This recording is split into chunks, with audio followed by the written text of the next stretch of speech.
কোনো এক অপরাধে যখন এক নিরীহ তরুণ আমেরিকার ভয়ঙ্কর এক জেলখানায় বন্দী হয়, তখন তার সবচেয়ে বড় শত্রু হয়ে দাঁড়ায় জেলখানায় থাকা মানুষরূপী পশুর মতো হিংস্র কয়েদিরা। এখন তাকে এই জেলখানার ভয়ঙ্কর সব কয়েদিদের মাঝে লড়াই করে টিকে থাকতে হবে, একই সাথে এই জেল থেকেও তাকে পালিয়ে যাওয়ার মাস্টার প্ল্যান বানাতে হবে। শেষ পর্যন্ত সে কি এই জেলখানায় নিজেকে টিকিয়ে রেখে এখান থেকে সফলভাবে পালিয়ে যেতে পারবে? সেটি জানতে হলে পুরো ভিডিওটি দেখতে থাকুন। মুভির শুরুতে আমরা রন নামের একটি ছেলেকে দেখতে পাই। সে জেলের একজন কয়েদি। মূলত রন একটি ড্রাগস ডিলিংয়ের অপরাধের কারণে এখন জেলখানায় বন্দী। এই অপরাধের কারণে কোর্টের বিচারক তাকে 6 মাসের কারাবাসের শাস্তি দেয়।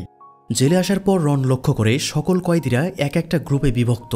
সকল কয়েদিরা নিজের দেশ এবং স্বজাতিক কয়েদিদের নিয়ে টিম বানিয়ে রেখেছে। রন কি করবে বুঝতে পারছে না। এমন সময় একজন কয়েদির পরামর্শে সে আল নামের অন্য এক কয়েদির সাথে দেখা করতে যায়। সেই কয়েদি বলেছিল কেবল আলোই তাকে সাহায্য করতে পারবে। জেলে আলের প্রভাব বিস্তর।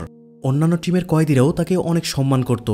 আলের উপর খুনের মামলা আছে, যার শাস্তিস্বরূপ সে বিগত 18 বছর ধরে জেলে পড়ে আছে। রন মূলত তার উপর হওয়া মামলার ব্যাপারে আলের কাছে কিছু পরামর্শ চাইছিল, কিন্তু আল খুবই মুড নিয়ে রনকে ফিরিয়ে দেয় এবং জানায় তার সাথে পরে কোনো এক সময় কথা বলবে। এরপর দেখা যায় আল তার টিমের সাথে পরিকল্পনা করছে অন্য এক কয়েদিকে লুট করার। ওই কয়েদির কাছে এমন গুরুত্বপূর্ণ কিছু জিনিস ছিল যা তাদের প্রয়োজন। প্রথমে তারা ওই লোকটার কাছে ভালোভাবে জিনিসটা চায়, কিন্তু লোকটি তা দিতে অস্বীকার করতেই দল বেঁধে সবাই লোকটির উপর ঝাঁপিয়ে পড়ে কাঙ্ক্ষিত জিনিসটি আদায় করার জন্য। এমন সময় একজন গার্ড তাদের দেখতে পেলে তারা এমন একটা ভাব করে সেখান থেকে চলে যায় যেন কিছুই হয়নি। যেহেতু 18 বছর ধরে আলে জেলে আছে, সেহেতু জেলের সকল গার্ডস তাকে খুব ভালো মতো চেনে। শুধু তাই নয়, সে জেলের ক্যাপ্টেনের সাথেও খুব ভালো সখ্যতা গড়ে তুলেছে। সে ক্যাপ্টেনের জন্য টুকটাক নোটিশ টাইপিংয়ের কাজ সহ বিভিন্ন কাজ করে দিত। ওই দিন সন্ধ্যায় আলের বন্ধু টিটো দেখতে পায় রন সাইকো মাইক নামের একজন কয়েদির সাথে কথা বলছে। টিটো আলকে বিষয়টা দেখায়, সাথে এটাও বলে যে আজ পর্যন্ত সাইকো মাইককে যতটা চিনতে পেরেছে তাতে বুঝতে পারছে খুব শীঘ্রই রন কোনো বড় বিপদে পড়তে চলেছে। হতে পারে তার উপর ভয়ঙ্কর কোনো অ্যাটাক হবে। রাতের বেলায় রনের সেলমেট তাকে বলে রন যেন দ্রুতই তার নিজের সেফটির জন্য কাছে একটি ধারালো চাকু রাখে। পরের দিন রন আলের কাছে যায় এটা জানার জন্য যে ধারালো ছুরি টাইপের হাতিয়ার সে কোথা থেকে জোগাড় করতে পারবে। তখন সে সাইকো মাইকের সাথে তার যা যা কথা হয়েছে সবকিছু আলকে খুলে বলে। আল রনকে সাবধান করে দেয় যেন কোনো ঝামেলাতে সে নিজেকে না জড়ায়, কেননা রন কেবল কয়েক মাসের জন্যই এই জেলে এসেছে। যদি সে নিজেকে কোনো ঝামেলায় জড়িয়ে ফেলে তবে তার শাস্তি কয়েক গুণ বেড়ে যাবে। এরপর আল তার এক বন্ধুকে নিয়ে মাইকের সাথে দেখা করতে চলে যায়। সে মাইককে থ্রেট করে রনের থেকে দূরে থাকার জন্য। যদি রনের কোনো ক্ষতি হয় তবে আল নিজ হাতে সেই বদলা নেবে। জেলে কয়েদিদের যতগুলো গ্রুপ আছে সবার সাথে আলের চেনা জানা ও বোঝাপড়া আছে। মাইক বুঝতে পারে রনের পেছনে লাগলে আল তাকেও ছাড়বে না, আর আলের সাথে লড়াই করে টিকে থাকা তার পক্ষে সম্ভব নয়। তাই সে আলের কথায় রনের থেকে দূরে থাকতে শুরু করে আর রন আলের টিমে যোগ দেয়। একদিন আলের টিমের 3 জন মেম্বার জেলের ফার্স্ট ফ্লোরে লুকিয়ে তাদের তৈরি করা তরল নেশাদ্রব্য খাচ্ছিল। এই খবর গার্ডদের কাছে পৌঁছে যায়, কিন্তু গার্ডরা ওখানে আসার আগেই রন তাদের সাবধান করে দিলে তারা সব সরিয়ে ফেলতে শুরু করে। তাতে অবশ্য খুব একটা লাভ হয় না। গার্ডরা তাদের হাতে নাতে ধরে ফেলে। আলের 3 জন টিম মেম্বারের সাথে রনকেও তারা ধরে নিয়ে যায়। শাস্তিস্বরূপ তাদের আলাদা আলাদা সেলে বন্দি করে রাখা হয়। রন যে তাদের আগেই সাবধান করার চেষ্টা করেছে এই বিষয়টা আলের বেশ ভালো লাগে। রন স্বার্থপরের মতো নিজের কথা না ভেবে টিমের অন্য সদস্যদের বাঁচানোর চেষ্টা করেছে। রনকে ধন্যবাদ স্বরূপ এক কয়েদিকে দিয়ে একটি ম্যাগাজিনে লুকিয়ে কিছু সিগারেট আর একটি চিরকুট পাঠায়। চিরকুটে লেখা ছিল ইনভেস্টিগেশনের সময় রন যেন অফিসারদের বলে সে কিছু জানে না। 1 সপ্তাহ পর 2 জন জজ রনকে জিজ্ঞাসা করতে এলে রন সরাসরি অস্বীকার করে বলে যে সে কোনো দলের মেম্বার নয়, আর ওই নেশাদ্রব্যের সাথে তার কোনো সম্পর্ক নেই। সে তো কেবল ওই দিন ওখানে দিয়ে যাচ্ছিল। বিনা দোষে তাকে অ্যারেস্ট করা হয়েছে। এই ঘটনার জন্য অন্য 3 কয়েদির 1 বছর করে শাস্তি বাড়ানো হলেও রন এই যাত্রায় বেঁচে যায়। অন্যদিকে আল অফিস রুমে কয়েদিদের রিপোর্ট আপডেট করার সময় চুপি চুপি রনের রিপোর্টে ভালো ভালো কথা লিখে দেয়। এতে পরের শুনানিতে জজ রনের শান্ত স্বভাব আর ভালো ব্যবহারের জন্য তার 6 মাসের সাজা আরও কিছুটা কমিয়ে দেয়। এর জন্য রন আলকে এসে ধন্যবাদ জানায়। ওই দিন কয়েদিরা ফ্রি টাইমে নিজের মতো খেলাধুলা করছিল।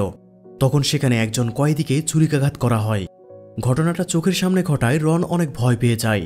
রনের এমন করে ভয় পাওয়া দেখে আলের বুঝতে বাকি থাকে না যে রন নিতান্ত একজন সহজ সরল ভালো ছেলে। রনের মতো সহজ সরল ছেলেরা জেলের এসব ভয়াবহ পরিস্থিতিতে নিজেকে টিকিয়ে রাখতে পারে না। এবার আল রনকে জেলের হাসপাতালে পাঠালে আলের কথা মতো ডাক্তার রনের জন্য একটি ফেক মেডিকেল রিপোর্ট বানায়, যেখানে উল্লেখ ছিল রনের কাঁধে সিরিয়াস ফ্র্যাকচার হয়েছে। এই রিপোর্টের জন্য রন কিছুদিনের জন্য জেলের হসপিটালে নিরাপদে থাকার সুযোগ পায়। যদিও এখানে রন বেশি দিন থাকতে পারবে না, তাই আল এই সমস্যারও সমাধান বের করে। একদিন জেলের ক্যাপ্টেন হসপিটালে রনের সাথে দেখা করতে এসে জানায় রনের থাকার ব্যবস্থা আলের টিমের সাথে করা হয়েছে। এখন থেকে রনও আলের টিম মেম্বারদের সেলে থাকতে পারবে। রন হসপিটাল থেকে বের হয়ে আলের সাথে দেখা করার জন্য কমন এরিয়াতে আসে। আলের টিমের সাথে সে কথা বলছিল, এমন সময় একটি ঘটনা ঘটে। আফ্রো আমেরিকান নামের একটি দল জেলে তাদের সকল ধরনের কাজকর্ম বন্ধ করে দিয়ে স্ট্রাইক করতে শুরু করে। সময়ের সাথে সাথে পরিস্থিতি খারাপের দিকে যেতে শুরু করে আর কয়েদিরা নিজেদের মধ্যে লড়াইয়ে জড়িয়ে পড়ে। পরিস্থিতি নিয়ন্ত্রণের বাইরে গেলে গার্ডেরা জেলের সাইরেন বাজিয়ে দেয় আর ফাঁকা গুলি ছুড়তে শুরু করে। এতে আতঙ্কে সব কয়েদিরা মাটিতে লুটিয়ে পড়ে। গার্ডেরা চারপাশ থেকে কয়েদিদের ঘিরে ফেলে আর সকল কয়েদিকে যার যার সেলে পাঠিয়ে দেয়। সকল কয়েদিকে পাঠিয়ে দেওয়ার পর দেখা যায় এই ঘটনায় ২৬ জনের মৃত্যু হয়েছে। তাই জেল কর্তৃপক্ষ পুরো জেলে লকডাউন সিস্টেম অন করে দেয়। প্রায় ২৫ ঘন্টা পর ক্যাপ্টেন আলের সাথে দেখা করতে আসে। লকডাউন দেওয়ার কারণে জেলের রান্নাবান্না সব বন্ধ হয়ে গেছে। ক্যাপ্টেন আলকে বলে ভরসাযোগ্য লোকদের নিয়ে রান্নাবান্নার কাজ সামাল দিতে। ক্যাপ্টেনের কথা মতো আল তাই করে। সে দলবল নিয়ে কিচেন সামলাতে চলে আসে, সাথে সে গার্ডকে দিয়ে রনকেও ডেকে পাঠায়। রান্নাঘরে ক্যাপ্টেন, গার্ডেরা এবং আল রাতের খাবার খাচ্ছে। আল যত্ন সহকারে রনকে গরম গরম খাবার দেয়, সাথে এটাও বুঝায় যে জেলে কোনো দাঙ্গা ফ্যাসাদ হলে এভাবেই প্রোটোকল সামাল দেওয়া হয় যাতে কয়েদিদের আয়ত্তে আনা যায়। আলের এত কথার ফাঁকে রন একটি প্রশ্ন করে বসে, যা আলকে কিছুটা অপ্রস্তুত করে দেয়।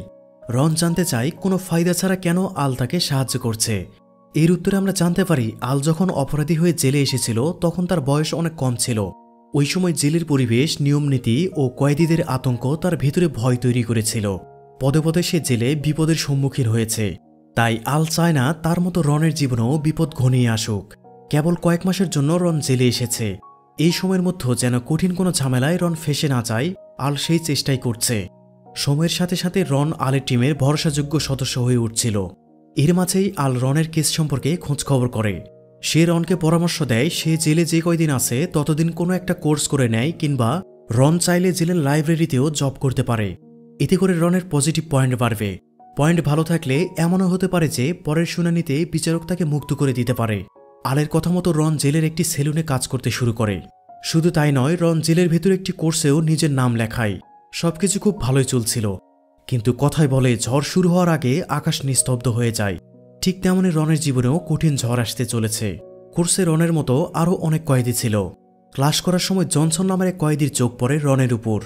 জনসন রনকে চোখে চোখ রাখতে শুরু করলে রন নিজেও বিষয়টা বুঝতে পারে, কিন্তু সে নিজেকে কোনো ঝামেলায় না জড়িয়ে কোর্সে মনোযোগ দেওয়াকেই সঠিক কাজ বলে মনে করছিল। একদিন ওয়াশরুমে রনকে একা পেয়ে তাকে চাপড়ে ধরে জনসন। জনসন আসলে জনের সাথে অনৈতিক কিছু করতে চাইছিল। কপাল ভালো থাকায় ওই সময় টিচার ওয়াশরুমে চলে আসে, ফলে এই যাত্রায় রন বেঁচে যায়। এই ঘটনায় রনের সহজ সরল মনে কঠিন আঘাত লাগে। সে নিজেকে অসহায় আর দুর্বল ভাবতে শুরু করে, যা তার মনে নিজের প্রতি ঘৃণা তৈরি করতে থাকে। রনের মনে হতে থাকে যদি আল তাকে আগলে না রাখত তাহলে সে 2 দিনও এই জেলখানায় টিকতে পারত না। এবার রন নিজেকে বাঁচাতে আলকে না জিজ্ঞেস করেই একজন বৃদ্ধ কয়েদিকে ম্যানেজ করে নিজের জন্য একটি চাকুর ব্যবস্থা করে। রন প্রতিশোধ নেওয়ার জন্য চাকু নিয়ে জনসনের সেলের দিকে যাওয়ার সিদ্ধান্ত নেয়। অন্যদিকে ওই বৃদ্ধ কয়েদি এসে আলকে জানিয়ে দেয় যে রন একটি চাকু নিয়ে গেছে। আল দ্রুত রনের কাছে যায় তাকে শান্ত করার জন্য। রনের সাথে যা হয়েছে তা অন্যায়, কিন্তু এই অন্যায়ের পরিপ্রেক্ষিতে রন যদি একটি অপরাধ করে তাহলে তার জীবনটা নষ্ট হয়ে যাবে। রন যদি জনসনের উপর হামলা করে আর গার্ডদের হাতে ধরা পড়ে যায় তাহলে তার উপর খুনের মামলা হবে। জীবনের বাকিটা সময় রনকে জেলেই পচে মরতে হবে।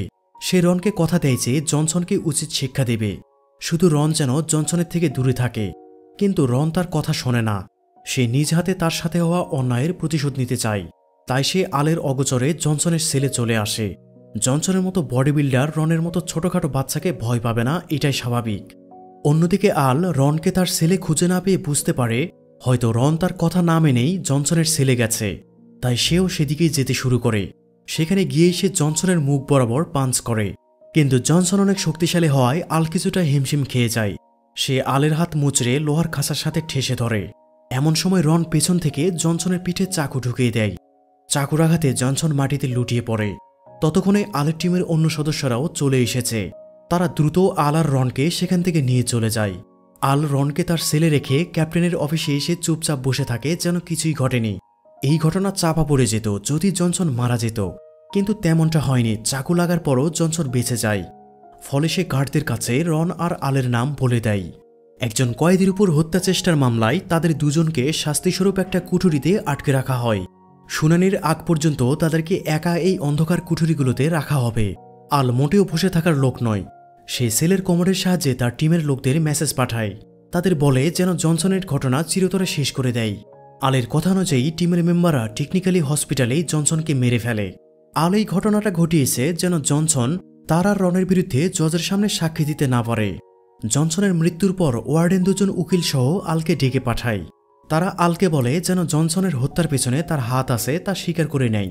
কিন্তু আল কিছুতেই তা স্বীকার করে না। এই ঘটনার একমাত্র সাক্ষী ছিল জনসন নিজেই। কিন্তু এখন তো আর সে বেঁচে নেই। আল আর রন যে সত্যি দোষী এখন তার কোনো প্রমাণও নেই। আলকে সেখানে অনেক প্রেশার দিয়েও কিছুই স্বীকার করানো যায় না।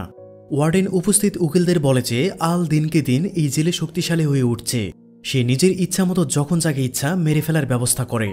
ওয়ার্ডেন আরও বলে আলের শাস্তি বাড়িয়ে অন্য জেলে ট্রান্সফার করে দেওয়ার ব্যবস্থা যেন করা হয়। ওয়ার্ডেন এখানে থামে না। সে রনের রিপোর্টেও এটা উল্লেখ করে। তার মনে হয়েছে যে আলের টিমে যোগ দিয়ে রনও এক ভয়ঙ্কর অপরাধীতে পরিণত হচ্ছে। পরের সিনে দেখা যায় রনকে শুনানির জন্য কোর্টে আনা হয়েছে। ওয়ার্ডেনের দেওয়া রিপোর্ট বিচার বিবেচনা করে জজ তার শাস্তি 5 বছর বাড়িয়ে দেয়। এতে রন রেগে গিয়ে জজ আর তার উকিলকে গালি দিতে শুরু করে। গার্ড তাকে ধরে নিয়ে জেলের হোল্ডিং সেলে বন্দী করে দেয়। আর রনের বাবা দেখা করতে এসে তাকে জানায় যে কোনো মূল্যে তিনি রনকে জেল থেকে বের করার ব্যবস্থা করবে। সন্ধ্যায় ক্যাপ্টেন আলের সাথে দেখা করার জন্য আসে। সে আলের জন্য সিগারেট নিয়ে এসেছে, তার সাথে নিয়ে এসেছে একটি খারাপ খবর। ক্যাপ্টেন তাকে জানায় ওয়ার্ডেন আর কিছু অফিসার আলকে এই জেল থেকে ট্রান্সফার করার পরিকল্পনা করছে। তাদের কথায় আমরা জানতে পারি যে জেলে বর্তমানে নতুন ওয়ার্ডেন এসেছে। যেহেতু আল এই জেলে অনেক বছর ধরে আছে, সেহেতু জেলের ভিতরে তার নেটওয়ার্ক অনেক স্ট্রং। আলের ক্ষমতা কমাতেই মূলত হসপিটালের খুন আলের উপর চাপিয়ে শাস্তি বাড়িয়ে এই জেল থেকে ওয়ার্ডেন আলকে ট্রান্সফার করতে চায়। এত কিছু জানার পর আল টেনশনে পড়ে যায়। সে কিছুতেই এই জেল থেকে যেতে চায় না। সে পরিকল্পনা সাজাতে শুরু করে যে কিভাবে সে নিজেকে রক্ষা করবে। প্রথমে আল যেটা করে তা হলো সে খাবার খাওয়া বন্ধ করে দেয়। এরপর ব্লেড দিয়ে হাত কেটে রক্ত সারা গায়ে মেখে নেয়। তাকে দেওয়া বাসি খাবারগুলো সে কমোডে জঘন্যভাবে ছড়িয়ে ছিটিয়ে দেয়। নিজের এবং সেলের এমন অবস্থা করে যে গার্ড তার অবস্থা দেখে মনে করে কুঠুরিতে বেশি দিন থাকার কারণে আলের মানসিক অবস্থা খারাপ হয়ে গেছে। আর এমনটাই হয়।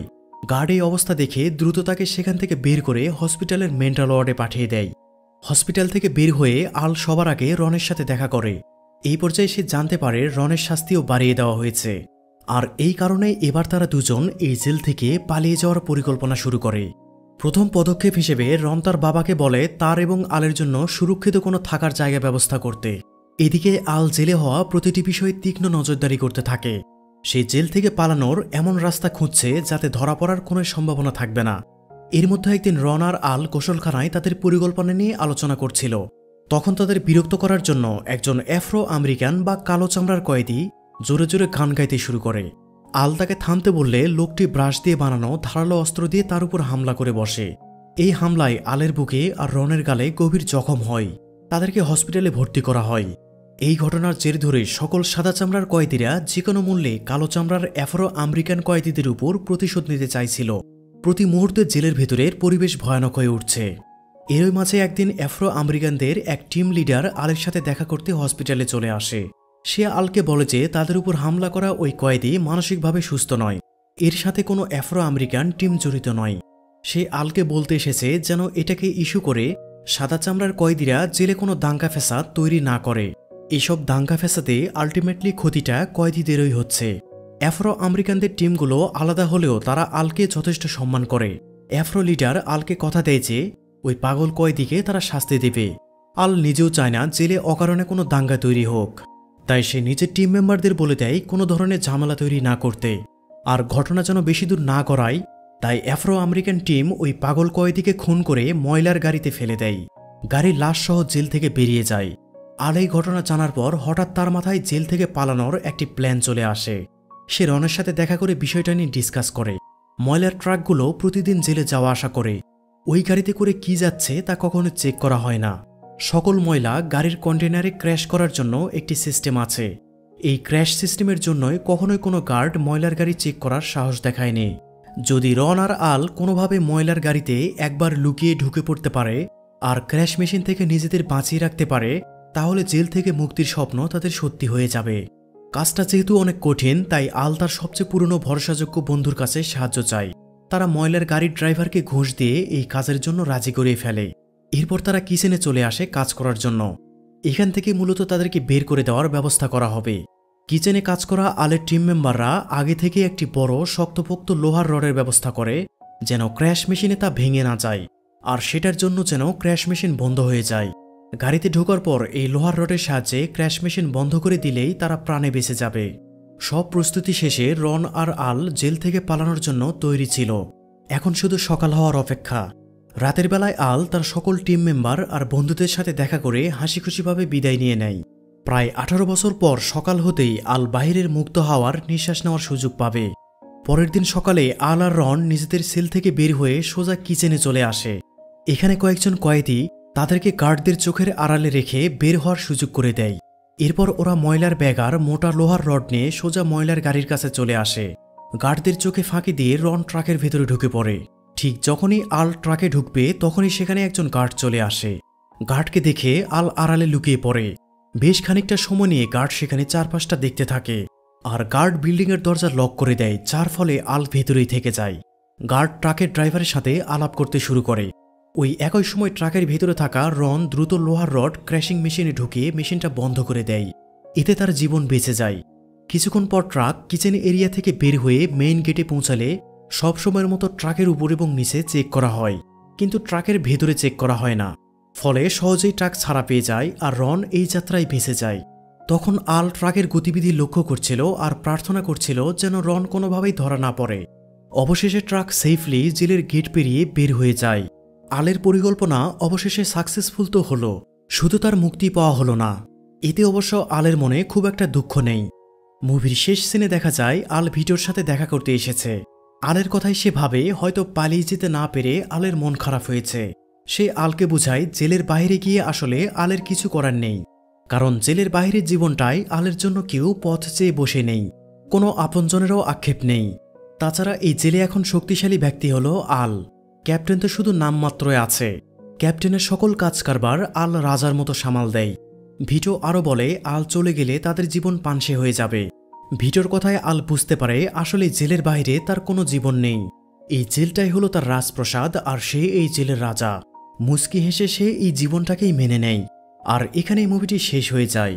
তো ভিডিওটি ভালো লাগলে অবশ্যই একটি লাইক দিয়ে চ্যানেলটি সাবস্ক্রাইব করে পাশে থাকবেন। সবাই ভালো থাকুন, সুস্থ থাকুন। কথা হবে পরবর্তী ভিডিওতে।